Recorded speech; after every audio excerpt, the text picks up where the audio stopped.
सभी को प्रभु यीशु मसीह के नाम से जय मसीह की।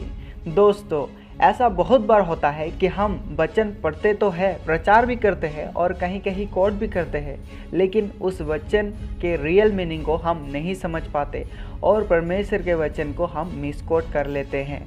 ऐसा इसीलिए होता है कि हम वचन को कॉन्टेक्स्ट में नहीं पढ़ते। बाइबल की सिर्फ एक वचन को लेकर समझना बहुत ही मुश्किल है। हमें उस वचन को पढ़ते समय और लेते समय, कोट करते समय किसने किसको क्यों, क्या, कब लिखा, ये सब बातें हमको समझना बहुत ही ज़रूरी है। तो दोस्तों, आज के इस वीडियो में हम लोग 5 ऐसे वचनों को डिस्कस करेंगे जो हमेशा मिसकोट होता है। तो आइए इस वचनों को सीखते हैं।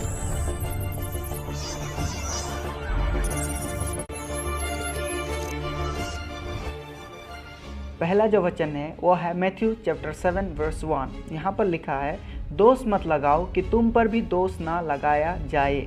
ये वचन हमेशा देखा जाता है कि मसीही भाई बहन, विश्वासी या सेवक लोग आउट ऑफ कॉन्टेक्स्ट लेते हैं। बोलते हैं कि हमें दोष लगाने का, जज करने का कोई भी अधिकार नहीं है।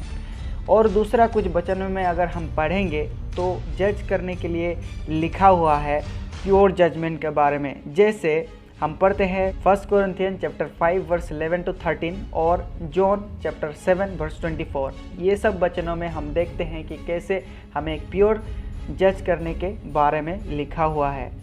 आप तो बहुत बार सुने ही होंगे कि लोग कहते हैं कि आप मुझे दोष नहीं लगा सकते, बाइबल कहती है कि आप जज मत करो, वगैरह वगैरह। ये जो वचन हम आज पढ़े, इसको अगर हम और भी गौर से पढ़े तो पता चलेगा कि यीशु जज बिल्कुल नहीं करना नहीं, वरन बोले कि जज करने से पहले हमें अपने आप को देखना जरूरी है ताकि हम दूसरों को अच्छी और करेक्ट जजमेंट दे सके और करेक्ट कर सके। मैथ्यू चैप्टर 7 वर्स 5 पढ़ने से इसके बारे में पता चलता है। दूसरा जो वचन वो है मैथ्यू चैप्टर 18 वर्स 20। यहाँ पर लिखा है, क्योंकि जहाँ 2 या 3 मेरे नाम पर इकट्ठे होते हैं, वहाँ मैं उनके बीच में रहता हूँ। मुझे ये संदेह नहीं है कि ये वचन आप हमेशा सुनते होंगे। मैं भी सुना हूँ और मैं भी ये वचन को बहुत बार मिसकोट भी किया हूँ।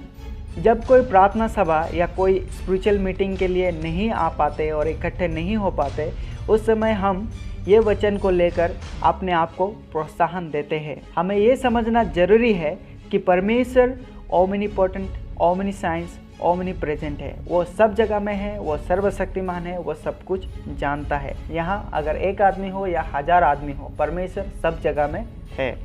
और जब हम इस वचन के कॉन्टेक्स्ट को पढ़ते हैं तो पता चलेगा कि ये एक प्रोसेस के बारे में बताती है, जहाँ 2 या 3 साक्षी को लेकर एक झगड़े को सुलझाते हैं।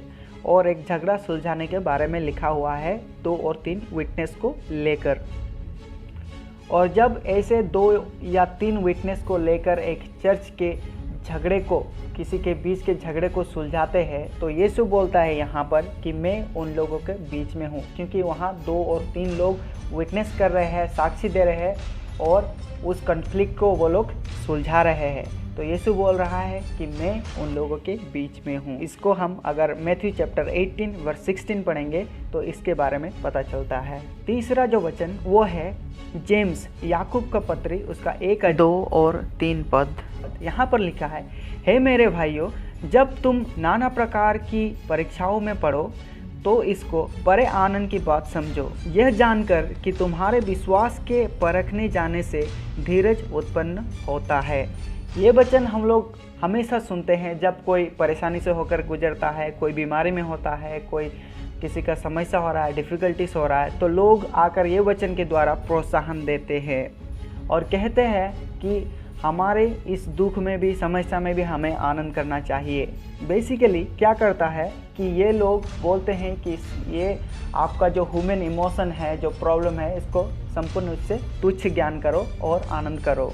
लेकिन जब हम इस वचन को अच्छी रीति से आगे पीछे पढ़ेंगे तो हमें पता चलेगा कि जेम्स यह नहीं कह रहा है कि जब हमारे जीवन में बुरे चीज़ होता है या डिफ़िकल्टीज होता है तो हमें आनंद करना है, बल्कि वो समझाना चाहता है कि हमें इसीलिए आनंदित होना है कि परीक्षा समस्या जब हमारे जीवन में आता है तो ये क्या उत्पन्न करेगा उसके बारे में समझाता है। ये हमें धीरज धरने सिखाएगा और हमें सिद्ध करेगा। तो उसके लिए हमें आनंदित होना है, ना कि हमारे समस्या में आनंदित होना है। हमारे जो समस्या होगा उसके द्वारा हमारे जो उत्पन्न होगा धीरज और जो हमें सिद्ध बनाएगा उसको लेकर आनंद करना है, ऐसा जेम्स सिखाना चाहता है। ये अगर हम जेम्स याकूब का पत्री 1 का 3 और 4 पद पढ़ेंगे तो हमें पता चलेगा। चौथी वचन जो हमेशा मिसकोट होता है वो है रोमियो के पत्री 4 अध्याय 17 पद। यहाँ पर लिखा है, और जो बातें है ही नहीं उनका नाम ऐसा लेता है कि मानो वह है। आज ये वचन लेकर बहुत सारे प्रचार लोग और विश्वासी लोग कंफ्यूज है, और बहुत सारे लोग ये भी कहते हैं कि ये वचन में लिखा है कि जो चीज़ नहीं है उसको बोलकर हम अपना डेस्टिनी बदल सकते हैं, हम सक्सेसफुल हो सकते हैं। मेरे प्रियो, ये ऐसा नहीं है। ये वचन अगर हम कॉन्टेक्स्ट में पढ़ेंगे तो हमें अच्छी रीति से मालूम होगा कि एक परमेश्वर ही है जो बिना कुछ चीज़ों से वो सृष्टि कर सकता है। God can create something out of nothing.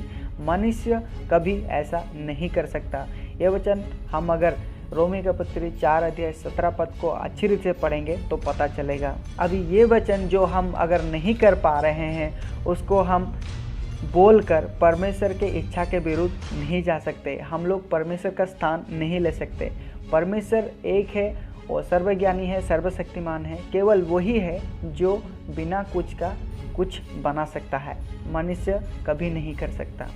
पांचवा वचन आइया चैप्टर 53 वर्स 5, यहाँ पर लिखा है, उसके कोड़े खाने से हम चंगे हो गए। ये वचन हम हमेशा यूज़ करते हैं जब हम रोगियों के लिए प्रार्थना करते हैं और किसी को आश्वासन देना चाहते हैं कि परमेश्वर आपको चंगाई करेगा। तो ये वचन हम हमेशा यूज़ करते हैं और कहते हैं कि परमेश्वर तुम्हारे लिए मर गया क्रूस पर और उसके कोड़े खाने से हम लोग चंगे हो गए हैं।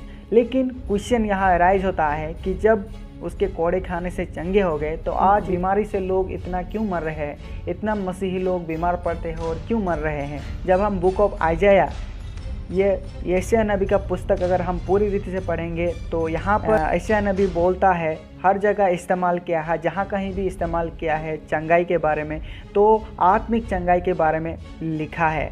यहाँ पर वह देश की चंगाई और लोगों की अपराधों से चंगाई, जो ब्लैक स्लाइड हो गए हैं, उन सब चीज़ों से चंगाई के बारे में बताती है। और वही बात हम पीटर के पुस्तक में भी पढ़ते हैं, 1 पीटर 2 वर्स 24 में। वहाँ वो भी बोलता है कि ये शारीरिक चंगाई नहीं परंतु आत्मिक चंगाई की बातें सिखा रहा है। ऐसा बहुत सारे वचन हैं जो हम मिसकोट करते हैं।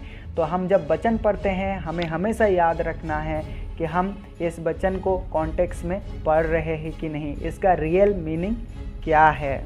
वचन पढ़ते समय और कोट करते समय हमें कुछ क्वेश्चन हमारे माइंड में रखना है, जैसे कि who, what, when, whom, why। जब हम ये सब क्वेश्चन करेंगे कि ये वचन किसको लिखा गया था, क्यों लिखा गया था और कहाँ लिखा गया था, किस समय में लिखा गया था, अगर ये सब हम जानते हैं तो वचन को हम अच्छी रीति से समझ पाएंगे। मैं विश्वास करता हूँ आज का ये वीडियो आपके लिए बहुत ही आशीष का कारण रहा है।